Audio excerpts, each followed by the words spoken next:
ವಿದ್ಯಾರ್ಥಿಗಳೇ, ನಾವೀಗ ಅಧ್ಯಾಯ 5 ಅದರ ಹೆಸರನ್ನು ತಗೊಳ್ಳೋದಕ್ಕಿಂತ ಮುಂಚೆ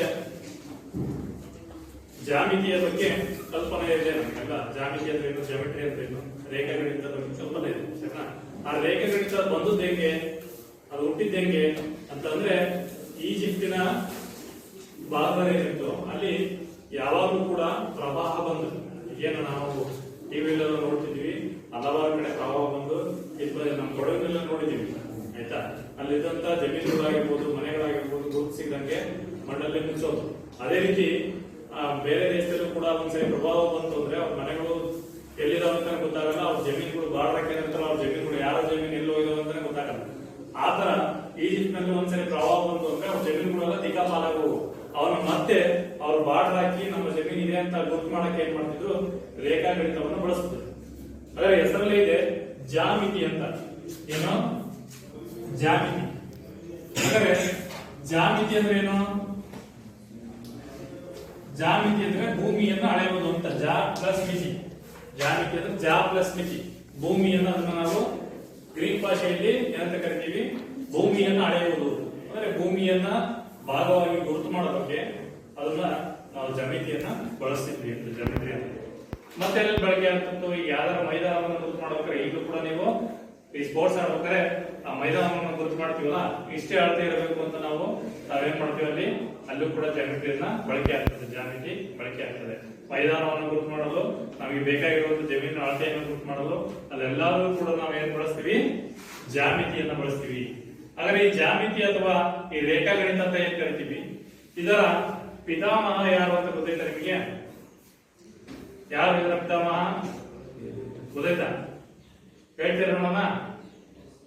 ಯಾರು ರೇಖಾಗಣಿತದ ಪಿತಾಮಹ ಅಂತ ಯಾರು ಕರಿತೀವಿ ನಾವು? ಯಾರು ಕರಿತೀವ? ಯಾರು ಕರಿತೀವಿ? ಯೂಕ್ಲಿಡ್. ಯಾರು? ಯೂಕ್ಲಿಡ್. ಆ ಯೂಕ್ಲಿಡ್ ಯಾರು ಅಂದ್ರೆ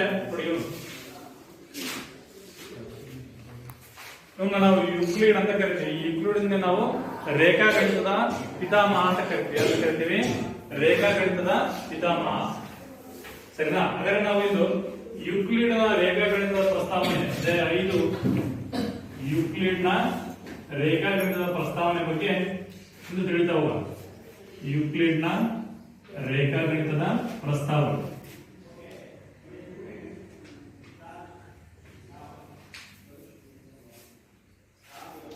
ಈ ಯೂಕ್ಲಿಡ್ ನ ಯಾಕೆ ನಾವು ರೇಖಾಗಣಿತದ ಪಿತಾಮಹ ಅಂತ ಕರಿತೀವಿ ಅಂದ್ರೆ, ಇಲ್ಲಿ ಹಲವಾರು ಗ್ರೀಕ್ ಗಣಿತಜ್ಞರಿದ್ರು. ಅದರಲ್ಲಿ ನಮಗೆ ಪ್ರಮುಖವಾಗಿ ಥೇಲ್ಸ್, ಪೈಥಾಗೋರಸ್ ಇವನ್ನೆಲ್ಲ ಹೆಸರು ಕೇಳಿರ್ತೀರಿ. ಅವರು ತನ್ನದೇ ಆದ ಕೊಡುಗೆಯನ್ನು ಗಣಿತಕ್ಕೆ ಕೊಟ್ಟಿರ್ತಾರೆ. ಹಾಗಾದ್ರೆ ಯೂಕ್ಲಿಡ್ ಏನ್ ಕೆಲಸ ಮಾಡ್ದಂದ್ರೆ, ಇವೇನು ಥೇಲ್ಸ್ ಆಗಿರ್ಬೋದು, ಪೈಥಾಗೋರಸ್ ಆಗಿರ್ಬೋದು, ಇವೆಲ್ಲ ಏನ್ ಕೊಟ್ಟಿದ್ರಲ್ಲ, ಆ ಅಂಶಗಳಾಗಿರ್ಬೋದು, ಹಲವಾರು ಸುಮಾರು ಒಂದು 13ರಿಂದ 15 ಜನ ಗ್ರೀಕ್ ತಜ್ಞರ ಏನಿಲ್ಲ, ಅವ್ರು ಕೊಟ್ಟಂತ ಗಣಿತದ ಪ್ರಮುಖ ಅಂಶಗಳನ್ನ ಒಟ್ಟುಗೂಡಿಸಿ ಒಂದು 13 ಪುಸ್ತಕಗಳನ್ನ ರೆಡಿ ಮಾಡ್ತಾರೆ. ಸರಿನಾ? ಆ 13 ಪುಸ್ತಕಗಳ ಹೆಸರೇನು ಅಂದ್ರೆ ಎಲಿಮೆಂಟ್ಸ್ ಅಂತ. ಯಾವುದು? ಎಲಿಮೆಂಟ್ಸ್. ಈ ಎಲಿಮೆಂಟ್ಸ್ ಎನ್ನುವ 13 ಪುಸ್ತಕಗಳಲ್ಲಿ ಬರೀ ರೇಖಾಗಣಿತಕ್ಕೆ ಸಂಬಂಧಪಟ್ಟಿರುವಂತ ಎಲ್ಲಾ ಅಂಶಗಳು ಕೂಡ ಇರ್ತಾವೆ. ನೀವು ಯಾವುದೇ ಅಂಶಗಳು ತಗೊಂಡ್ರು ಅವೆಲ್ಲವೂ ಕೂಡ ಸೇರಿರ್ತಾವ್ರೆ. ಹಾಗಾದ್ರೆ ಯಾವಾಗ ಈ 13 ಅಂಶಗಳನ್ನ, 13 ಪುಸ್ತಕಗಳನ್ನ, ಎಲಿಮೆಂಟ್ಸ್ ಅನ್ನುವ 13 ಪುಸ್ತಕಗಳನ್ನ ಬರೆದು ಆವಾಗ ಅವನ್ನ ನಾವು ರೇಖಾಗಣಿತದ ಪಿತಾಮಹ ಅಂತ ಕರೀತೀವಿ. ಸರಿನಾ? ರೇಖಾಗಣಿತಕ್ಕೆ ಸಂಬಂಧಪಟ್ಟಂತೆ ಎಲ್ಲಾ ಅಂಶಗಳು ಈ ಪುಸ್ತಕಗಳಿದ್ದಾವೆ. ಈ ಎಲಿಮೆಂಟ್ಸ್ 13 ಪುಸ್ತಕಗಳನ್ನ ಅವನು ಬರೆದ. ಗೊತ್ತಾಯ್ತಾ? ಹಾಗಾದ್ರೆ ನಾವು ಈ ಅಧ್ಯಾಯಕ್ಕೆ ಬರೋದಾದ್ರೆ ಈ ಯೂಕ್ಲಿಡ್ ರೇಖಾಗಣಿತದ ಪ್ರಸ್ತಾವನೆಯಲ್ಲಿ ಯೂಕ್ಲಿಡ್ ನ ಕೆಲವು ವಾಕ್ಯಗಳನ್ನ ಫಸ್ಟ್ ನಾವು ನೋಡಬಹುದು. ಹಾಗಾದ್ರೆ ಯೂಕ್ಲಿಡ್ ನ ವಾಕ್ಯಗಳು, ಅದರಲ್ಲಿ ಮೊದಲನೇ ವಾಕ್ಯ ನಿಮಗೆ ಟೆಕ್ಸ್ಟ್ ಬುಕ್ ಅಲ್ಲೂ ಕೂಡ ಕೊಟ್ಟಿದ್ದಾನೆ. ಪೇಜ್ ನಂಬರ್ 63 ತೆಗೆದ್ರೆ ನಿಮಗೆ ಗೊತ್ತಾಗುತ್ತೆ. ತೆಗಿರಿ, ಟೆಕ್ಸ್ಟ್ ಬುಕ್ ಅಂದ್ರೆ ತೆಗಿರಿ, ಪೇಜ್ ನಂಬರ್ 63 ತೆಗಿರಿ. ಅದರಲ್ಲಿ ಕೆಳಗಿನ ನೋಡ್ರಿ, ಮೊದಲನೇ ವಾಕ್ಯ, ಒಂದು ಬಿಂದುವಿಗೆ ಯಾವುದೇ ರೀತಿ ಭಾಗವಿಲ್ಲ. ಒಂದು ಬಿಂದುವಿಗೆ ಯಾವುದೇ ರೀತಿ ಭಾಗವಿಲ್ಲ ಅನ್ನೋದು ಮೊದಲನೇ ವಾಕ್ಯ ಆಗಿದೆ. ಹಾಗಾದ್ರೆ ಏನು ಒಂದು ಬಿಂದುವಿಗೆ ಯಾವುದೇ ರೀತಿ ಭಾಗವಿಲ್ಲ ಅಂದ್ರೆ ಏನು? ಯಾವ್ದಾರ ಒಂದು ಬಿಂದುವನ್ನ ಗುರುತು ಮಾಡಿದ್ರೆ ಅದಕ್ಕೆ ನಮಗೆ ಯಾವುದೇ ರೀತಿ ಭಾಗ ಇರೋದಿಲ್ಲ ಅಂತ. ಒಂದು ಬಿಂದುವನ್ನು ನಾವು ಗುರುತು ಮಾಡಿದ್ರೆ ಯೂಕ್ಲಿಡ್ ನ ವ್ಯಾಖ್ಯೆಗಳಲ್ಲಿ ಮೊದಲನೇದು, ಒಂದು ಬಿಂದುವಿಗೆ ಯಾವುದೇ ರೀತಿ ಭಾಗ ಇರೋದಿಲ್ಲ. ಒಂದು ಬಿಂದುವನ್ನು ನಾವು ಗುರುತು ಮಾಡಿದ್ರೆ ಅದಕ್ಕೆ ಯಾವುದೇ ರೀತಿ ಭಾಗ ಇರೋಲ್ಲ ಅಂತ. ನೆಕ್ಸ್ಟ್ ಎರಡನೇ ವಾಕ್ಯ ಏನು, ಒಂದು ರೇಖೆ ಎಂದರೆ ಅಗಲರಹಿತ ಉದ್ದ. ಯಾವ್ದಾರ ಒಂದು ರೇಖೆಯನ್ನು ನಾವು ಹೇಳ್ಕೊಂಡ್ರೆ ಅದನ್ನು ನಾವು ಅಗಲರಹಿತ ಉದ್ದ ಅಂತ ಕರಿತೀವಿ. ಏನಂತ ಕರಿತೀವಿ? ಅಗಲರಹಿತ ಉದ್ದ. ಹಾಗಾದ್ರೆ ಎರಡನೇ ವಾಕ್ಯ ಏನ್ ಹೇಳ್ತದೆ, ಒಂದು ರೇಖೆಯನ್ನು ನಾವು ಹೇಳ್ಕೊಂಡ್ರೆ ಅದೇನಾಗಿರ್ತದೆ? ಅಗಲರಹಿತ ಉದ್ದ. ಏನಾಗಿರ್ತದ? ಅಗಲರಹಿತ ಉದ್ದ. ಅದು ಉದ್ದವಾಗಿ ಹೋಗಿರುತ್ತೆ ಅಷ್ಟೇ, ರೇಖೆ ಅಗಲ ಇರೋಲ್ಲ ಅಂತ. ಅಗಲರಹಿತ ಉದ್ದ. ನೆಕ್ಸ್ಟ್ ಮೂರನೇ ವಾಕ್ಯ, ಒಂದು ರೇಖೆಯ ಅಂತ್ಯಗಳು ಬಿಂದುಗಳು. ಒಂದು ರೇಖೆಯ ಅಂತ್ಯ ಯಾವಾಗುತ್ತೆ? ಅದಕ್ಕೆ ಬಿಂದುವನ್ನು ಗುರುತು ಮಾಡಬೇಕು ಮಾತ್ರ ಆಗುತ್ತೆ. ಯಾವ್ದಾರ ಒಂದು ರೇಖೆಯನ್ನು ನಾವು ಎಂಟುಗೊಳಿಸಬೇಕು ಅಂದ್ರೆ ಎರಡು ಬಿಂದುಗಳು ಹಾಕಿದ್ರೆ ಮಾತ್ರ ಅದು ಎಂಡ್ ಆಗಿರುತ್ತೆ ಅಂತ. ಒಂದು ರೇಖೆಯ ಅಂತ್ಯಗಳು ಏನಾಗಿರ್ತವೆ? ಬಿಂದುಗಳಾಗಿರ್ತವೆ.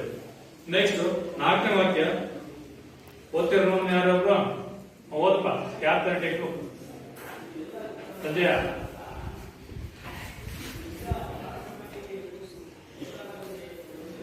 ಒಂದು ಸರಳ ರೇಖೆಯು ಒಂದು ರೇಖೆಯಾಗಿದ್ದು ತನ್ನ ಮೇಲಿರುವ ಬಿಂದುಗಳ ಮೇಲೆ ಸರಳಾಗಿ ಹರಡಿಕೊಂಡಿದೆ. ಒಂದು ಸರಳ ರೇಖೆಯು ಒಂದು ರೇಖೆಯಾಗಿದ್ದು ತನ್ನ ಮೇಲಿರುವ ಬಿಂದುಗಳ ಮೇಲೆ ಏನಾಗಿದೆ? ಸಮನಾಗಿ ಹರಡಿಕೊಂಡಿದೆ. ಒಂದು ಸರಳ ರೇಖೆ. ಸರಳ ರೇಖೆ ಅಂತ ಯಾಕೆ ಕರಿತೀವಿ? ನಾವೇನು ರೇಖೆಯನ್ನು ಹೇಳಿದ್ರೆ ಸರಳವಾಗಿ ರೇಖೆಯನ್ನ ಎರಡೂ ಕಡೆ ರೂಪಿಸಿದ್ರೆ ಅದನ್ನು ನಾವು ಸರಳ ರೇಖೆ ಅಂತ ಕರಿತೀವಿ. ಆ ಸರಳ ರೇಖೆಯು ಒಂದು ರೇಖೆಯಾಗಿದ್ದು ತನ್ನ ಮೇಲಿರುವ ಬಿಂದುಗಳ ಮೇಲೆ ಏನಾಗಿದೆ? ಸಮನಾಗಿ ಹರಡಿಕೊಂಡಿದೆ. ತನ್ನ ಮೇಲಿರುವಂತಹ ಯಾವ್ದಾದ್ರು ಒಂದು ಬಿಂದುಗಳನ್ನು ಗುರುತು ಮಾಡಿದ್ರೆ ಅದೇನಾಗಿರ್ತದೆ? ಸಮನಾಗಿ ಹರಡಿಕೊಂಡಿರ್ತದೆ. ನೆಕ್ಸ್ಟ್ ಇನ್ನೊಂದು ಐದನೇ ವಾಕ್ಯ ಹುಡುಗಿಯರು ಹೇಳ್ತಿರೋಣ ಕೇಳೋಣ. ಕಂಚನ. ಒಂದು ಮೇಲ್ಮೈ ಎಂದರೆ ಅದಕ್ಕೆ ಉದ್ದ ಮತ್ತು ಅಗಲಗಳು ಮಾತ್ರ ಇರುತ್ತವೆ. ಒಂದು ಮೇಲ್ಮೈ ಎಂದರೆ ಅದಕ್ಕೆ ಉದ್ದ ಮತ್ತು ಅಗಲಗಳು ಮಾತ್ರ ಇರುತ್ತವೆ. ಒಂದು ಮೇಲ್ಮೈಯನ್ನ ನಾವು ತಗೊಂಡ್ರೆ ಅದಕ್ಕೆ ಏನೇನಿರ್ತವೆ? ಉದ್ದ ಮತ್ತು ಅಗಲಗಳು ಮಾತ್ರ ಇರುತ್ತವೆ. ಸರಿನಾ? ಮೇಲ್ಮೈ ಅಂದ್ರೆ ಇನ್ನೊಂದು ಪುಸ್ತಕವನ್ನು ತಗೊಂಡ್ರೆ ಪುಸ್ತಕದ ಮೇಲ್ಮೈ. ಸರಿನಾ? ಇನ್ನೊಂದು ಪುಸ್ತಕವನ್ನು ತಗೊಂಡ್ರೆ ಪುಸ್ತಕದ ಮೇಲ್ಮೈ ಅಂತ ತಗೊಂಡ್ರೆ ಇದು ಮೇಲ್ಮೈ. ಇದಕ್ಕೆ ಏನಾಗಿರ್ತವೆ? ಉದ್ದ ಮತ್ತು ಅಗಲಗಳು ಮಾತ್ರ ಇರ್ತವೆ ಅಂತ. ಈ ಟೇಬಲ್ನ ಮೇಲ್ಮೈ ಅಂತ ಕರಿತೀವಿ. ಮೇಲಿನ ಭಾಗ ಅದಕ್ಕೆ ಏನಾಗಿರ್ತದೆ? ಉದ್ದ ಇರ್ತದೆ, ಇನ್ನೊಂದು ಅಗಲ ಇರ್ತದೆ. ಒಂದು ಉದ್ದ ಒಂದು ಅಗಲ, ಅವು ಮಾತ್ರ ಇರ್ತವೆ ಅಂತ ಮೇಲ್ಮೈ. ನೆಕ್ಸ್ಟ್ ಆಟದು ಒಂದು ಮೇಲ್ಮೈನ ಬದಿಗಳು ಏನಾಗಿರ್ತವೆ? ರೇಖೆಗಳಾಗಿರ್ತವೆ. ಒಂದು ಮೇಲ್ಮೈನ ಬದಿಗಳು ಏನಾಗಿರ್ತವೆ? ರೇಖೆಗಳ ರೂಪದಲ್ಲಿರ್ತವೆ. ಯಾವಾಗಲೂ ಸ್ಟ್ರೈಟ್ ಇರ್ತವೆ. ರೇಖೆಗಳ ರೂಪದಲ್ಲಿ ಮೇಲ್ಮೈ ಏನಾಗಿರ್ತವೆ? ರೇಖೆಗಳ ರೂಪದಲ್ಲಿ ಇರ್ತವೆ. ನೆಕ್ಸ್ಟ್ ಏಳನೇದು ಒಂದು ಸಮತಲ ಮೇಲ್ಮೈ ಒಂದು ಮೇಲ್ಮೈಯಾಗಿದ್ದು ತನ್ನ ಮೇಲಿರುವ ಸರಳ ರೇಖೆಗಳ ಮೇಲೆ ಸಮನಾಗಿ ಹರಡಿಕೊಂಡಿದೆ. ಈ ಸಮತಲ ಅಂದ್ರೆ ಈ ಬೋರ್ಡ್ ಕೂಡ ಒಂದು ಸಮತಲ ಅಂತ ಕರಿತೀವಿ. ಈ ಸಮತಲ ಕೂಡ ಈ ಬೋರ್ಡ್ ಕೂಡ ಒಂದು ಸಮತಲ ಮೇಲ್ಮೈಯನ್ನು ಹೊಂದಿದ್ದು ತನ್ನ ಮೇಲಿರುವ ಸರಳ ರೇಖೆಗಳ ಮೇಲೆ ಅಂದ್ರೆ ಯಾವ್ದಾದ್ರು ಸರಳ ರೇಖೆಗಳನ್ನ ಹೇಳಿದ್ರೆ ಅದು ಸಮನಾಗಿ ಏನಾಗಿರ್ತದೆ? ತನ್ನ ಬಿಂದುಗಳ ಮೇಲೆ ಹರಡಿಕೊಂಡಿದೆ. ಇವು ಯೂಕ್ಲಿಡ್ನ ಪ್ರಮುಖವಾದ ವಾಕ್ಯಗಳು. ಹಾಗಾದ್ರೆ ಈ ವಾಕ್ಯಗಳು ಒಂದು ಬಿಂದು, ಒಂದು ರೇಖೆ ಮತ್ತು ಒಂದು ಸಮತಲ, ಇವೆಲ್ಲ ಏನ್ ಹೇಳಿದ್ವಲ್ಲ, ಒಂದು ಬಿಂದುಗೆ ಸಂಬಂಧಪಟ್ಟಂತೆ, ರೇಖೆ ಸಂಬಂಧಪಟ್ಟಂತೆ, ಸಮತಲಕ್ಕೆ ಸಂಬಂಧಪಟ್ಟಂತೆ ಇವನ್ನ ವ್ಯಾಖ್ಯಾನ ಏನೇನು ಅಂತ ವ್ಯಾಖ್ಯೆ ಕೊಟ್ಟಿದ್ದಾರೆ. ವ್ಯಾಖ್ಯಾನಿಸಿದ್ರು ಕೂಡ ಗಣಿತಜ್ಞರಿಗೆ ವ್ಯಾಖ್ಯೆಗಳನ್ನ ಸ್ವೀಕರಿಸಲಿಲ್ಲ. ಏನ್ ಹೇಳಿಕೆಗಳನ್ನು ಕೊಟ್ಟಿವಲ್ಲ ಇವೆಲ್ಲವೂ ಕೂಡ ಎಲ್ಲಾ ಗಣಿತಜ್ಞರು ಅವನ್ನ ಸ್ವೀಕರಿಸಲಿಲ್ಲ. ಕೆಲವು ತಪ್ಪಾಗಿದ್ದವರಿಗೆ ಅವೆಲ್ಲವೂ ಸರಿಯಲ್ಲ ಅಂತ ಹೇಳಿಕೆ ಕೊಟ್ಟರು.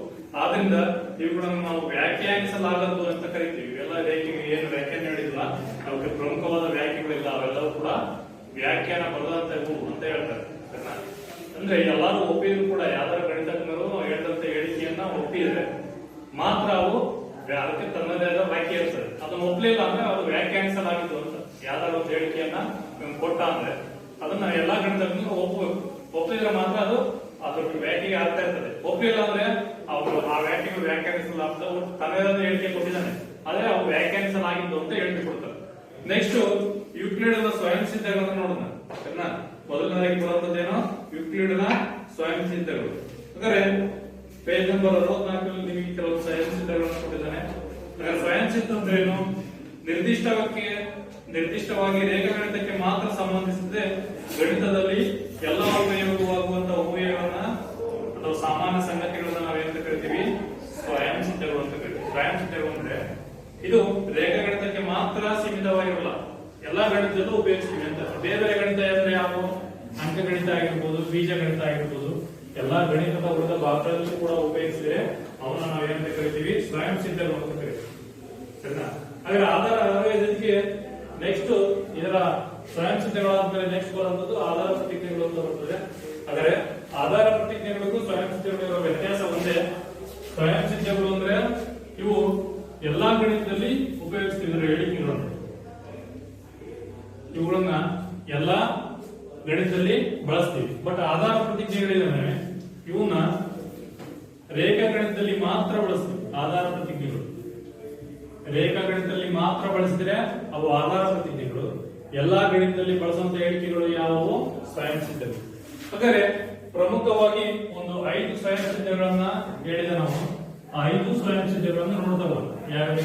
ಯಾವ ಸ್ವಯಂ ಸಿದ್ಧಗಳು ಬರ್ತವೆ ಅಂದರೆ ಸ್ವಯಂ ಸಿದ್ಧ ಮೊದಲನೇ ಯುಕ್ಲಿಡ್ನ ಸ್ವಯಂ ಸಿದ್ಧಗಳಲ್ಲಿ ಮೊದಲನೇ ಸ್ವಯಂ ಸಿದ್ಧ ಯುಕ್ಲಿಡ್ನ ಸ್ವಯಂ ಸಿದ್ಧಗಳು. ಅದನ್ನ ಚಿತ್ರಣ ರೂಪದಲ್ಲಿ ನಾವು ನೋಡಬಹುದು. ಸ್ವಯಂ ಸಿದ್ಧದ ಹೇಳಿಕೆಗಳು. ಮೊದಲನೇ ಸ್ವಯಂ ಸಿದ್ಧ ಏನ್ ಹೇಳುತ್ತೆ? ಒಂದೇ ಅಂಶಕ್ಕೆ ಸಮನಾಗಿರುವ ಅಂಶಗಳು ಒಂದಕ್ಕೊಂದು ಸಮ. ಒಂದೇ ಅಂಶಕ್ಕೆ ಸಮನಾಗಿರುವ ಅಂಶಗಳು ಏನಾಗಿರ್ತವೆ?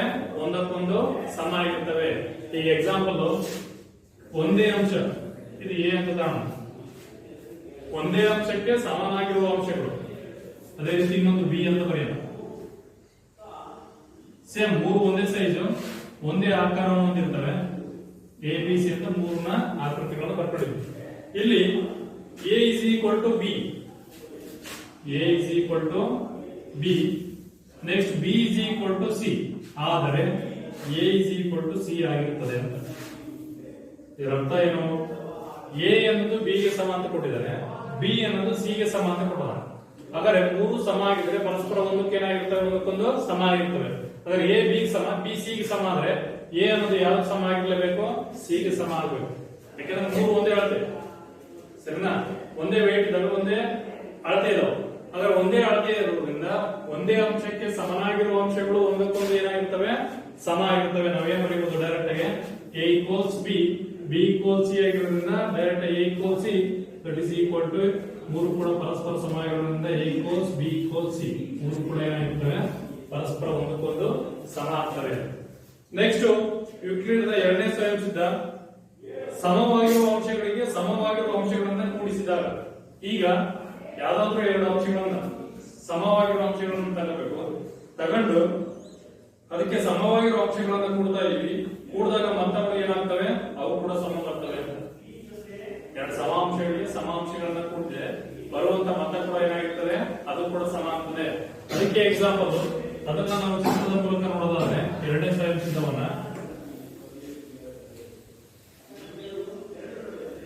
ಸ್ವಯಂ ಸಿದ್ಧ ಎರಡನೇದು ಸಮವಾಗಿರುವ ಅಂಶಗಳಿಗೆ ಸಮ ಅಂಶಗಳನ್ನು ಕೊಡ್ತಾ ಇದೀವಿ. ಈಗ ಒಂದು ಸರ್ಕಲ್ ಅಲ್ಲಿ ಒಂದು ಮುಕ್ಕಾಲು ಭಾಗದಷ್ಟು ಅಳತೆ, ಎಷ್ಟು?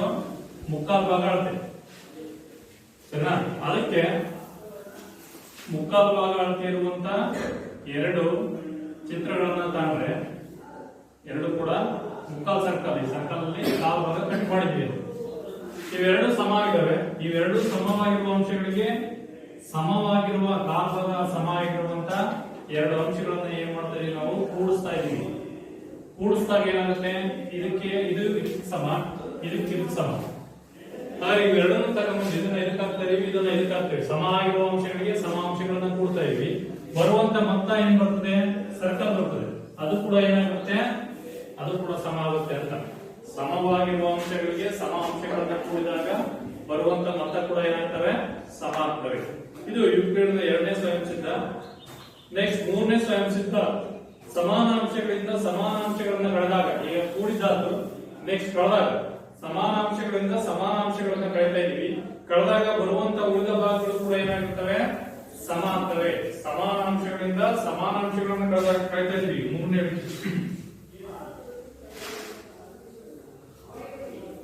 ಹಾಗಾದ್ರೆ ಸಮಾನ ಅಂಶಗಳು, ಎರಡು ಸಮಾನ ಅಂಶಗಳನ್ನ ಕಾಣ್ತಾ ಇದೀವಿ, ಸರಿನಾ? ಸಮಾನ ಅಂಶಗಳಿಂದ ಸಮಾನ ಅಂಶಗಳನ್ನ ಕಳೀತಾ ಇದೀವಿ. ಇವೆರಡು ಸಮ ಇದಾವೆ. ಇವೆರಡಲ್ಲಿ ಎಷ್ಟನ್ನ ಕಳೀತಾ ಇದೀವಿ? ಒಂದು ಕಾಲು ಭಾಗದಷ್ಟು. ಎರಡರಲ್ಲೂ ಕೂಡ ಒಂದು ಕಾಲು ಭಾಗದಷ್ಟು ಏನ್ ಮಾಡ್ತಾ ಇದೀವಿ? ಕಳೀತಾ ಇದೀವಿ. ಇದರಾಗ ಇದನ್ನ ಕಳೆದ್ರೆ ನೋಡಿ, ಇಷ್ಟು ಭಾಗದಷ್ಟು, ಇದರಲ್ಲಿ ಇಷ್ಟು ಭಾಗದಷ್ಟು ಕಳೆದ್ರೆ ಉಳಿದಂತ ಭಾಗಗಳೇನ್ ಬರ್ತವೆ? ಅವು ಕೂಡ ಏನಾಗ್ತವೆ? ಪರಸ್ಪರ ಸಮ ಆಗಿರ್ತವೆ. ಸಮಾನ ಅಂಶಗಳಿಂದ ಸಮಾನ ಅಂಶಗಳನ್ನ ಕಳೆದಾಗ ಬರುವಂತ ಆ ಉಳಿದ ಭಾಗಗಳೇನಾಗಿರ್ತವೆ ಅವು ಕೂಡ ಏನಾಗಿರ್ತವೆ ಸಮ ಆಗ್ತವೆ. ಇದು ಯೂಕ್ಲಿಡ್ನ 3ನೇ ಸ್ವಯಂ ಸಿದ್ಧದ ಹೇಳಿಕೆ. ನೆಕ್ಸ್ಟ್ 4ನೇ ಸ್ವಯಂ ಸಿದ್ಧ. ಇಲ್ಲಿ 4ನೇದಾಗಿದೆ ಒಂದರಲ್ಲೊಂದು ಐಕ್ಯವಾಗುವ ಅಂಶಗಳು ಒಂದಕ್ಕೊಂದು ಸಮ. ಈಗ ಯಾವ್ದಾರೆ ಒಂದರಲ್ಲೊಂದು ಐಕ್ಯ ಆಗೋದೇನು ಅಂದ್ರೇನು, ಒಂದನ್ನ ಒಂದ್ರ ಮೇಲೆ ಇಟ್ಟರೆ ಅವು ಎರಡು ಒಂದೇ ರೀತಿ ಕಾಣುತ್ತೆ. ಎರಡು ಟೆಕ್ಸ್ಟ್ ಬುಕ್ ತಗೊಂಡು ಒಂದ್ರ ಮೇಲೆ ಒಂದು ಇಡ್ರಿ, ಅವೆರಡು ಕೂಡ ನೋಡಿದಾಗ ದೂರದಿಂದ ನೋಡಿದಾಗ ಒಂದೇ ಟೆಕ್ಸ್ಟ್ ಬುಕ್ ತರ ಕಾಣಿಸುತ್ತೆ, ಒಂದೇ ಅಳತೆ ಇರೋದು. ಈಗ ನಿಮ್ಗೆ ಗಣಿತ ಟೆಕ್ಸ್ಟ್ ಬುಕ್ ಇದೆಯಲ್ಲ, ಎರಡು ಒಂದು ಟೆಕ್ಸ್ಟ್ ಬುಕ್ ಇದೆ, ಅವೆರಡು ಒಂದ್ರ ಮೇಲೆ ಒಂದು ಇಡ್ರಿ. ಸರಿನಾ? ಟೆಕ್ಸ್ಟ್ ಬುಕ್ ಇದೆ, ಇನ್ನೊಂದು ಟೆಕ್ಸ್ಟ್ ಬುಕ್ ಕೊಡಲಿ. ಇಲ್ಲಿ ಇವೆರಡು ಟೆಕ್ಸ್ಟ್ ಬುಕ್ ಒಂದೇ ಅಳತೆ ಇದಾವೆ ಅಲ್ವಾ? ಇವೆರಡನ್ನು ಕೂಡ ಒಂದ್ರ ಮೇಲೆ ಒಂದು ಇಟ್ವಿ. ಇಟ್ಟಾಗ ನಿಮ್ಗೆ ಏನ್ ಕಾಣಿಸುತ್ತೆ? ಅದರಿಂದ ಒಂದೇ ಟೆಕ್ಸ್ಟ್ ಬುಕ್ ಕಾಣಿಸುತ್ತಾನೆ, ಒಂದೇ ಟೆಕ್ಸ್ಟ್ ಬುಕ್ ಇಟ್ಕೊಂಡ್ರೆ ಕಾಣಿಸುತ್ತಾನೆ. ಆದ್ರೆ ಒಂದರಲ್ಲೊಂದು ಐಕ್ಯವಾಗುವ ಅಂಶಗಳು ಅಂದ್ರೆ ಸಮವಾಗಿರ್ಬೇಕು. ಒಂದರಲ್ಲೊಂದು ಐಕ್ಯವಾಗುವ ಅಂಶಗಳು ಪರಸ್ಪರ ಒಂದಕ್ಕೊಂದು ಏನಾಗಿರ್ತವೆ? ಸಮ ಆಗಿರ್ತವೆ ಅಂತ. ಆಯ್ತಾ? ಇದು ಎಷ್ಟನೇ ಹೇಳಿಕೆ? 4ನೇ ಹೇಳಿಕೆ. ನೆಕ್ಸ್ಟ್ 5ನೇ ಹೇಳಿಕೆ ಬನ್ನಿ. 5ನೇ ಹೇಳಿಕೆ ಏನಿದೆ? ಇದಕ್ಕೆಲ್ಲ ಓದಪ್ಪ. ಪೂರ್ಣವು ಅದರ ಭಾಗಕ್ಕಿಂತ ದೊಡ್ಡದಾಗಿದೆ. ಪೂರ್ಣವು ಅದರ ಭಾಗಕ್ಕಿಂತ ದೊಡ್ಡದು. ಅಂದರೆ ಪೂರ್ಣ ಅಂದ್ರೇನು, ಭಾಗ ಅಂದ್ರೇನು? ಪೂರ್ಣವು ಅಂದ್ರೇನು? ದೊಡ್ಡ ಅಂಶ ಅಂತ. ಭಾಗ ಅಂದ್ರೇನು? ಅದರಲ್ಲಿ ಒಂದು ಸಣ್ಣ ಅಂಶ ಅಂತ. ಪೂರ್ಣವು ಅದರ ಭಾಗಕ್ಕಿಂತಲೂ ಏನಾಗಿರ್ತದೆ? ಯಾವಾಗಲೂ ದೊಡ್ಡದಾಗಿರ್ತದೆ. ಎಷ್ಟನೇ ಹೇಳಿಕೆ ಇದು? 5. ಈ ಪೂರ್ಣ ಅನ್ನೋ ಒಂದು ಸರ್ಕಲ್ ತಗೊಂಡು ಆ ಸರ್ಕಲ್ ಅನ್ನೋದು ಯಾವಾಗಲೂ ಅದರ ಭಾಗ ಅಂದ್ರೆ ಕಾಲ್ ಸರ್ಕಲ್ ಅಥವಾ ಹಾಫ್ ಸರ್ಕಲ್ ತಗೊಂಡು ಈ ಭಾಗಕ್ಕಿಂತ ಈ ಪೂರ್ಣ ಏನಾಗಿರುತ್ತೆ? ಯಾವಾಗಲೂ ದೊಡ್ಡದಾಗಿರ್ತದೆ ಅಂತ. ಗೊತ್ತಾಯ್ತಾ? ಈಗ ನಿಮ್ಮ ಕೆರೆ ನೀರು ತಗೊಂಡು ಸಮುದ್ರ ನೀರನ್ನ ಹೋಲಿಕೆ ಮಾಡ್ರಿ. ಕೆರೆ ನೀರಿಗೆ ಸಮುದ್ರ ನೀರಿಗೆ ಹೋಲಿಕೆ ಮಾಡಿದ್ರೆ ಯಾವ್ದು ದೊಡ್ಡದು? ಸಮುದ್ರ ನೀರು ದೊಡ್ಡದಾರೆ. ಯಾವ್ದು ದೊಡ್ಡದಿದೆ ಅಂತ? ಪೂರ್ಣ ಅಂದ್ರೆ ದೊಡ್ಡ ಭಾಗ ಅಂತ. ಗೊತ್ತಾಯ್ತಿಲ್ಲ? ಪೂರ್ಣ ಅಂದ್ರೆ ಯಾವಾಗಲೂ ದೊಡ್ಡದು, ಭಾಗ ಅಂದ್ರೆ ಅದರ ಸ್ವಲ್ಪ ಭಾಗ ಅಂತ. ಪೂರ್ಣವು ಯಾವಾಗಲೂ ಭಾಗಕ್ಕಿಂತ ಏನಾಗಿರ್ತದೆ? ದೊಡ್ಡದಾಗಿರ್ತದೆ ಅಂತ. ನೆಕ್ಸ್ಟ್ ಇನ್ನೊಂದು 6. ಒಂದೇ ಅಂಶಗಳ ದುಪ್ಪಟ್ಟು ಅಂಶಗಳು ಒಂದಕ್ಕೊಂದು ಏನಾಗಿರ್ತವೆ? ಸಮನಾಗಿರ್ತವೆ. ಈಗ ಯಾವ್ದಾದ್ರು 2 ಅಂಶಗಳು ಸಮನಾಗಿರುವ ಅಂಶಗಳನ್ನು ತಗೊಂಡು ಅದನ್ನು ದುಪ್ಪಟ್ಟು ಮಾಡಿದೆ. ದುಪ್ಪಟ್ಟು ಅಂದ್ರೆ ಏನು?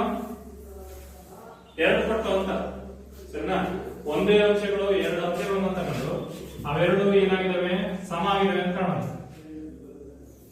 ಇವೆರಡು ಅಂಶಗಳು ಸಮ ಆಗಿದ್ದು ಇದನ್ನ ದುಪ್ಪಟ್ಟು ಮಾಡಿದ್ರೆ, ದುಪ್ಪಟ್ಟು ಅಂದ್ರೆ ಏನು? ಅಂತವೇ 2 ಹಾಕಿದೆ, ಅಂತವನ್ನ 2ನ್ನ ಕೂಡ್ತಾ ಇದೀವಿ. ಅವು ಕೂಡ ಏನಾಗಿರ್ತವೆ? ಪರಸ್ಪರ ಸಮ ಆಗಿರ್ತವೆ. ಒಂದೇ ಅಂಶಗಳ ದುಪ್ಪಟ್ಟು ಅಂಶಗಳು ಒಂದಕ್ಕೊಂದು ಏನಾಗಿರ್ತವೆ? ಸಮ ಆಗಿರ್ತವೆ.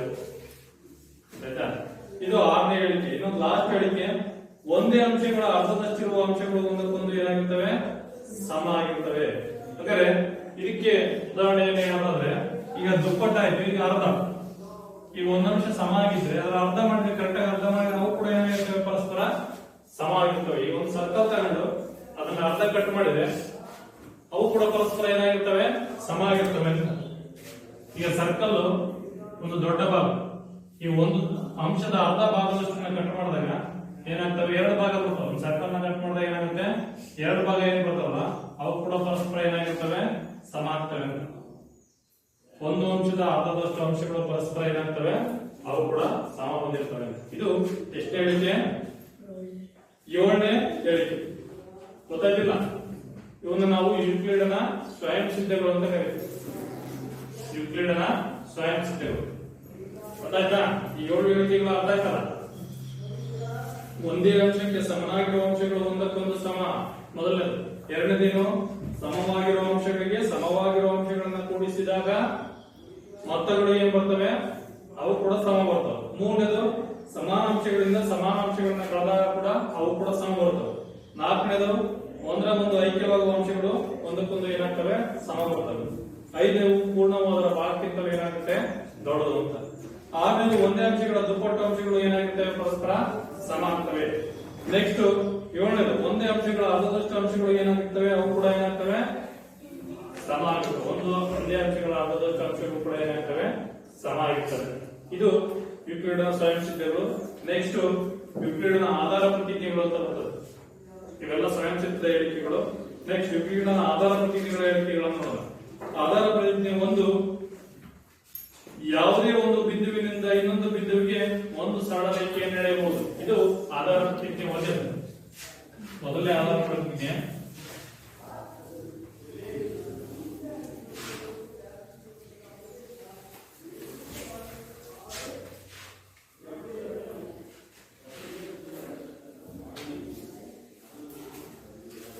ನೋಡಿ, ಮೊದಲನೇ ಆಧಾರ ಪ್ರತಿಜ್ಞೆ ಹೇಳಿಕೆ ಏನಂದ್ರೆ, ಆಧಾರ ಪ್ರತಿಜ್ಞೆ ಒಂದು,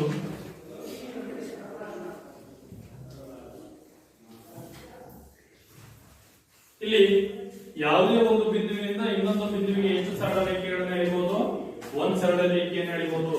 ಹಾಗಾದ್ರೆ ಇಲ್ಲೊಂದು ಬಿಂದು ಇದೆ, ಇಲ್ಲೊಂದು ಬಿಂದು ಇದೆ, ಎರಡು ಬಿಂದು. ಒಂದು ಬಿಂದುವಿನಿಂದ ಇನ್ನೊಂದು ಬಿಂದುವಿಗೆ ಎಷ್ಟು ಸರಳ ರೇಖೆ ಎಳೆಯಬಹುದು? ಒಂದು ಸರಳ ರೇಖೆ ಮಾತ್ರ ಎಳೆಯಕ್ಕೆ ಸಾಧ್ಯ. ಇನ್ನೊಂದು ರೇಖೆ ಆಗುತ್ತಾ? ಇನ್ನೊಂದು ರೇಖೆ ಆಗುತ್ತಾ? ಆಗಲ್ಲ. ಅದು ಸರಳ ರೇಖೆ ಆಗಲ್ಲ. ಈ ತರ ಎಳೆಯಬಹುದು ನೀವು, ಈ ತರ ಎಳೆದ್ರೆ ಸರಳ ರೇಖೆ ಆಗಲ್ಲ, ಅದು ವಕ್ರ ರೇಖೆ ಆಗುತ್ತೆ. ಸರಳ ರೇಖೆ ಅಂದ್ರೆ ಸ್ಟ್ರೈಟ್ ಇರಬೇಕು. ಒಂದು ಬಿಂದುವಿನಿಂದ ಇನ್ನೊಂದು ಬಿಂದು, ಯಾವ್ದಾದ್ರು ಎರಡು ಬಿಂದುಗಳನ್ನು ಕೊಟ್ರೆ ಅವೆರಡನ್ನು ಸೇರಿಸಿ ಒಂದೇ ಒಂದು ಸರಳ ರೇಖೆ ಮಾತ್ರ ಎಳೆಯಕ್ಕೆ ಸಾಧ್ಯ ಅಂತ, ಆಯ್ತಾ? ಇದು ಯೂಕ್ಲಿಡ್ನ ಮೊದಲನೇ ಆಧಾರ ಪ್ರತಿಜ್ಞೆ. ನೆಕ್ಸ್ಟ್ ಎರಡನೇ ಆಧಾರ ಪ್ರತಿಜ್ಞೆ ಡೆಫಿನಿಷನ್. ಆಧಾರ ಪ್ರತಿಜ್ಞೆ ಎರಡು, ಒಂದು ಅಂತ್ಯಗೊಂಡಿರುವ ರೇಖೆಯನ್ನು ಅನಿರ್ದಿಷ್ಟವಾಗಿ ವಿಸ್ತರಿಸಬಹುದು. ಯಾವ್ದಾದ್ರು ಒಂದು ರೇಖೆ ಅಂತ್ಯಗೊಂಡಿದೆ ಅಂದ್ರೆ ಅದನ್ನ ಎರಡೂ ಕಡೆ ಎಲ್ಲಿವರೆಗೆ ವೃದ್ಧಿಸಬಹುದು ನಾವು? ಅನಿರ್ದಿಷ್ಟವಾಗಿ, ಅಂದ್ರೆ ಎಷ್ಟು ಬೇಕಾದ್ರೂ ವೃದ್ಧಿಸಬಹುದು ಅಂತ. ಈಗ ಎರಡು ಬಿಂದುಗಳನ್ನ ಕೊಟ್ಟು ಒಂದು ರೇಖೆಯನ್ನು ಎಂಟು ಮಾಡಿದೆ. ಇದು ಅಂತ್ಯಗೊಂಡಿದೆ ರೇಖೆ. ಈ ಅಂತ್ಯಗೊಂಡಿರೋ ರೇಖೆಯನ್ನ ಎಲ್ಲಿವರೆಗೆ ವೃದ್ಧಿಸಬಹುದು? ನೋಡಿ, ಬಲಭಾಗಕ್ಕೆ ಎಳ್ಕೊಂತ ಹೋದ್ವಿ ಅಂದ್ರೆ ಎಷ್ಟು ಬೇಕಾದ್ರೆ ಎಳಿಬಹುದು. ಅದೇ ರೀತಿ ಎಡಭಾಗಕ್ಕೆ ಎಳ್ಕೊಂತ ಹೋದ್ರೆ ಅದು ಕೂಡ ಎಷ್ಟು ಬೇಕಾದ್ರೆ ಎಳಿಬಹುದು. ಅದನ್ನ ಅನಿರ್ದಿಷ್ಟವಾಗಿ ಏನ್ ಮಾಡಬಹುದು ನಾವು? ವೃದ್ಧಿಸ್ಕೊಂತ ಹೋಗ್ಬೋದು ಅಂತ. ಇದು ಎರಡನೇ ಹೇಳಿಕೆ. ನೆಕ್ಸ್ಟ್ ಮೂರನೇ ಹೇಳಿಕೆ ನೋಡೋಣ. ಮೂರನೇ ಹೇಳಿಕೆ ಏನಾಗುತ್ತೆ? ಯಾವುದೇ ಕೇಂದ್ರದಿಂದ ಮತ್ತು ಯಾವುದೇ ತ್ರಿಜ್ಯದಿಂದ ಒಂದು ವೃತ್ತವನ್ನು ಎಳೆಯಬಹುದು. ಯಾವುದೇ ಒಂದು ಕೇಂದ್ರ ತಗೊಂಡು ಅಥವಾ ಯಾವುದೇ ಒಂದು ತ್ರಿಜ್ಯವನ್ನು ತಗೊಂಡು ನಾವು ಏನ್ ಮಾಡಬಹುದು? ಎಷ್ಟು ವೃತ್ತ ಎಳೆಯಕ್ಕೆ ಸಾಧ್ಯ? ಒಂದು ವೃತ್ತವನ್ನು ಎಳೆಯಬಹುದು. ಒಂದು ಕೇಂದ್ರ ಮತ್ತು ತ್ರಿಜ್ಯದಿಂದ ವೃತ್ತ ಆಗದು. ಅದರ ಒಂದು ಕೇಂದ್ರ ಮತ್ತು ಒಂದು ತ್ರಿಜ್ಯದಿಂದ ನಾವೇನ್ ಮಾಡಬಹುದು? ಒಂದು ವೃತ್ತವನ್ನು ಎಳೆಯಬಹುದು ಅಂತ. ಅದು ಮೂರನೇ ಆಧಾರ ಪ್ರತಿಜ್ಞೆ. ಒಂದು ಕೇಂದ್ರ, ಒಂದು ತ್ರಿಜ್ಯ ಬಳಸ್ಕೊಂಡು ನಾವೇನ್ ಮಾಡಬಹುದು? ವೃತ್ತ ಎಳೆಯಬಹುದು. ನೆಕ್ಸ್ಟ್ ಆಧಾರ ಪ್ರತಿಜ್ಞೆ ನಾಲ್ಕು, ಎಲ್ಲ ಲಂಬಕೋನಗಳು ಒಂದಕ್ಕೊಂದು ಸಮವಾಗಿರುತ್ತವೆ. ಆಧಾರ ಪ್ರತಿಜ್ಞೆ ನಾಲ್ಕು ಏನ್ ಹೇಳುತ್ತೆ ಅಂದ್ರೆ, ಎಲ್ಲಾ ಲಂಬಕೋನಗಳು ಏನಾಗಿರ್ತವೆ? ಒಂದಕ್ಕೊಂದು ಸಮ ಆಗಿರುತ್ತವೆ. ಹಾಗಾದ್ರೆ ನೀವು ಯಾವುದೇ ಲಂಬಕೋನ ತಗೊಂಡ್ರಿ ಪರಸ್ಪರ ಏನಾಗಿರ್ತಾವು? ಸಮ ತಾನೆ. ಯಾಕೆ ಸಮ ಅವು ಲಂಬಕೋನಗಳು? ಎಲ್ಲ 90 ಡಿಗ್ರಿ ಇರ್ತಾವೆ. ಲಂಬಕೋನ ಅಂದ್ರೆ ಏನೋ 90 ಡಿಗ್ರಿ ಅಂತ. ನೀವು ಯಾವುದೇ ಲಂಬಕೋನ ತಗೊಂಡ್ರೆ ಅವು ಪರಸ್ಪರ ಏನಾಗಿರ್ತವೆ? ಸಮ ಆಗಿರ್ತವೆ. ಎಲ್ಲ ಲಂಬಕೋನಗಳು ಸಮಾನ ಬರುತ್ತಾ? ಇಲ್ಲ. ಯಾಕೆ? ಒಂದು 30 ಡಿಗ್ರಿ ಇರುತ್ತೆ, ಒಂದು 60 ಇರುತ್ತೆ, ಒಂದು 70 ಇರುತ್ತೆ. ಬಟ್ ಲಂಬಕೋನ 90 ಇರಬೇಕು ಫಿಕ್ಸ್. 90ಕ್ಕೆ ಲಂಬಕೋನ ಅಂತ ಇರ್ತೇವೆ, ಸರಿನಾ? ಅದರಿಂದ ಎಲ್ಲಾ ಲಂಬಕೋನಗಳು ಏನಾಗಿರ್ತವೆ? ಸಮ ಆಗ್ತವೆ. ಆಧಾರ ಪ್ರತಿಜ್ಞೆ 5 ಬರಿ, ಎರಡು ಸರಳ ರೇಖೆಗಳ ಮೇಲೆ ಇನ್ನೊಂದು ಸರಳ ರೇಖೆ ಬಿದ್ದಾಗ, ಎರಡು ಸರಳ ರೇಖೆಗಳನ್ನು ಎಳಿತಾ ಇದೀವಿ. ಆ ಎರಡು ಸರಳ ರೇಖೆಗಳ ಮೇಲೆ ನಾವೇನ್ ಮಾಡ್ತಾ ಇದೀವಿ? ಇನ್ನೊಂದು ಸರಳ ರೇಖೆಯನ್ನು ಬಿದ್ದಾಗ ಅದರ ಒಂದೇ ಬದಿಯಲ್ಲಿರುವಂತಹ ಅಂತಃಕೋನಗಳನ್ನ ಒಟ್ಟಿಗೆ ತೆಗೆದುಕೊಂಡಾಗ ಅದು ಎರಡು ಲಂಬಕೋನಗಳಿಗಿಂತ ಕಡಿಮೆ ಬಂದ್ರೆ ಆ ಎರಡು ಸರಳ ರೇಖೆಗಳನ್ನ ಅನಿರ್ದಿಷ್ಟವಾಗಿ ವೃದ್ಧಿಸಿದಾಗ ಮತ್ತವು ಎರಡು ಲಂಬಕೋನಗಳಿಗಿಂತ ಕಡಿಮೆ ಬರುವ ದಿಕ್ಕಿನಲ್ಲಿಯೇ ಆ ಎರಡು ಸರಳ ರೇಖೆಗಳು ಏನಾಗ್ತವೆ? ಒಂದಕ್ಕೊಂದು ಸಂಧಿಸ್ತವೆ. ಹಾಗಾದ್ರೆ 5ನೇ ಆಧಾರ ಪ್ರತಿಜ್ಞೆ ಹೇಳುತ್ತೆ, ಎರಡು ರೇಖೆಗಳನ್ನ ನಾವು ಎಳೆದು ಆ ಎರಡು ರೇಖೆಗಳ ಮೇಲೆ ಇನ್ನೊಂದು ರೇಖೆ ಎಳಿತೇವೆ, ಸರಿನಾ? ಎರಡು ರೇಖೆಗಳ ಮೇಲೆ ಏನ್ ಮಾಡ್ತೀವಿ? ಇನ್ನೊಂದು ರೇಖೆಯನ್ನು ಎಳಿತೇವೆ. ಆ ರೇಖೆಗಳನ್ನು ಯಾವಾಗ ತಗಬಹುದು? ಆ ಎರಡು ರೇಖೆಗಳ ಮೇಲೆ ಇನ್ನೊಂದು ರೇಖೆಯನ್ನು ಎಳೆದಾಗ ಈ ಎಡಗಡೆ ಅಥವಾ ಬಲಗಡೆ, ನೋಡಿ ಇಲ್ಲಿ ಎರಡು ಕೋನಗಳಿದಾವೆ, ಇಲ್ಲಿ ಎರಡು ಕೋನಗಳಿದಾವೆ. ಯಾವ ಕಡೆ ಕೋನ 180 ಡಿಗ್ರಿಗಿಂತ ಕಡಿಮೆ ಬರುತ್ತೋ ಅಲ್ಲಿ ಅವೆರಡು ರೇಖೆಗಳನ್ನ ವೃದ್ಧಿಸ್ಕೊತಾ ಹೋದಾಗ ಅವು ಒಂದಕ್ಕೊಂದು ಸಂಧಿಸ್ತವೆ. ಅಕಸ್ಮಾತ್ ಈ ಕಡೆ ಬಲಗಡೆಯಲ್ಲಿ ಕಡಿಮೆ ಬಂತು ಅಂದ್ರೆ ಅವನು ವೃದ್ಧಿಸಿದಾಗ ಒಂದು ಬಿಂದು ಸಂಧಿಸ್ತವೆ. 180 ಡಿಗ್ರಿಗಿಂತ ಕಡಿಮೆ ಏನು ಬರುತ್ತೆ? ಇವೆರಡು ಕೂಡ 180 ಡಿಗ್ರಿಗಿಂತ ಕಡಿಮೆ ಬರುತ್ತೆ. ಇವೆರಡನ್ನು ಕೂಡಿದಾಗ 180ಕ್ಕಿಂತ ಜಾಸ್ತಿ ಬಂತು ಅಂದ್ರೆ ಕೂಡಲ್ಲ. 180 ಇತ್ತು ಅಂದ್ರೆ ಕೂಡಲ್ಲ. 180 ಇತ್ತು ಅಂದ್ರೆ ಸ್ಟ್ರೈಟ್ ಆಗಿ ಹೋಗ್ತಾವ. 180ಕ್ಕಿಂತ ಜಾಸ್ತಿ ಇತ್ತು ಅಂದ್ರೆ ಈಗ ಮೊನಭಾಗಕ್ಕೆ ಹೋಗ್ತಾವ.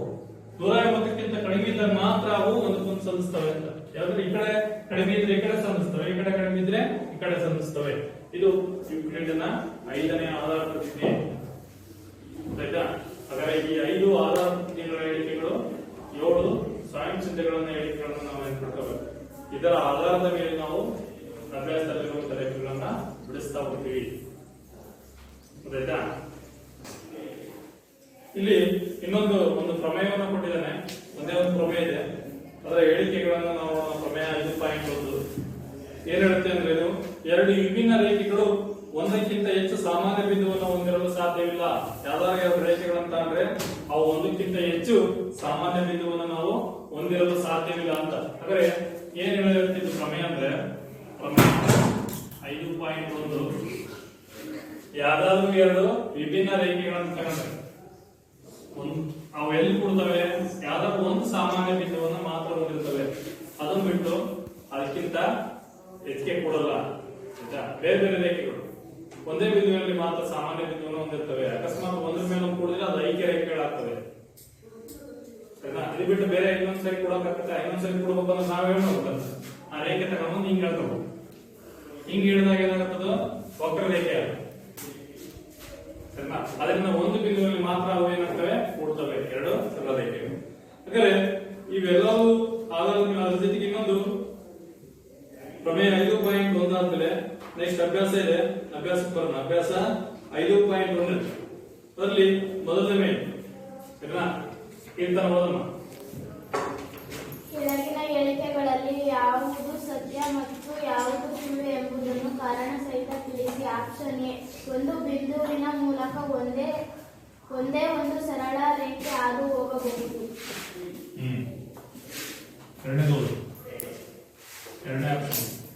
ಆಪ್ಷನ್ ಬಿ, ಎರಡು ಪ್ರತ್ಯೇಕ ಬಿಂದುಗಳ ಮೂಲಕ ಅಪರಿಮಿತ ರೇಖೆಗಳು ಹಾದು ಹೋಗುತ್ತವೆ. ಆಪ್ಷನ್ ಸಿ, ಒಂದು ಅಂತ್ಯ ಹೊಂದಿರುವ ರೇಖೆಯನ್ನು ಎರಡು ಬದಿಗಳಲ್ಲಿ ಅನಿರ್ದಿಷ್ಟವಾಗಿ ವೃದ್ಧಿಸಬಹುದು. ಆಪ್ಷನ್ ಡಿ, ಎರಡು ವೃತ್ತಗಳು ಸಮ ಎಂದಾದರೆ ಅವುಗಳ ತ್ರಿಜ್ಯಗಳು ಸಮನಾಗಿರುತ್ತವೆ. ಆಪ್ಷನ್ ಇ, ಚಿತ್ರ 5.9ರಲ್ಲಿ AB PQ ಮತ್ತು PQ XY ಎಂದಾದರೆ AB XY ಆಗಿರುತ್ತವೆ. ಇಲ್ಲಿ ಮೊದಲನೇ ಏನಿದೆ, ಈ ಕೆಳಗಿನ ಹೇಳಿಕೆಗಳಲ್ಲಿ ಯಾವುದು ಸತ್ಯ ಮತ್ತು ಯಾವುದು ಸುಳ್ಳು ಎಂಬುದನ್ನ ಕಾರಣ ಸಹಿತ ತಿಳಿಸಿ ಅಂತ ಹೇಳಿದ್ದಾನೆ. ಮೊದಲನೇ ಆಪ್ಷನ್ ಏನಿದೆ, ಒಂದು ಬಿಂದುವಿನ ಮೂಲಕ ಒಂದೇ ಒಂದು ಸರಳ ರೇಖೆ ಹಾದು ಹೋಗಬಹುದು. ಅಭ್ಯಾಸ 5.1ರಲ್ಲಿ ಮೊದಲನೇ.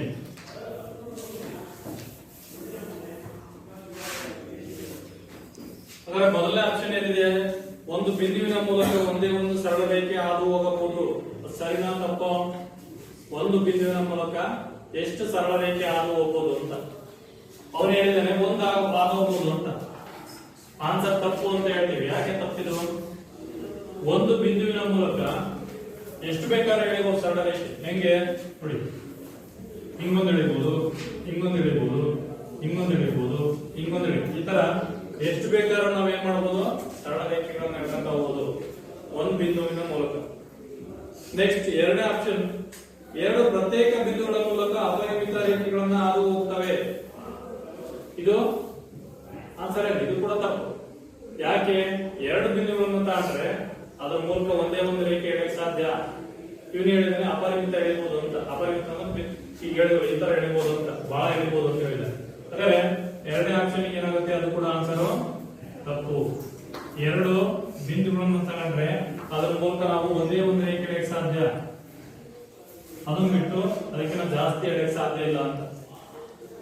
ಮೂರನೇ ಆಪ್ಷನ್, ಒಂದು ಅಂತ್ಯಗೊಂಡಿರುವ ರೇಖೆಯನ್ನು ಎರಡೂ ಬದಿಗಳಿಗೆ ಅನಿರ್ದಿಷ್ಟವಾಗಿ ಏನ್ ಮಾಡಬಹುದು, ವೃದ್ಧಿಸಬಹುದು. ಆನ್ಸರ್ ಸರಿನಾ ತಪ್ಪ?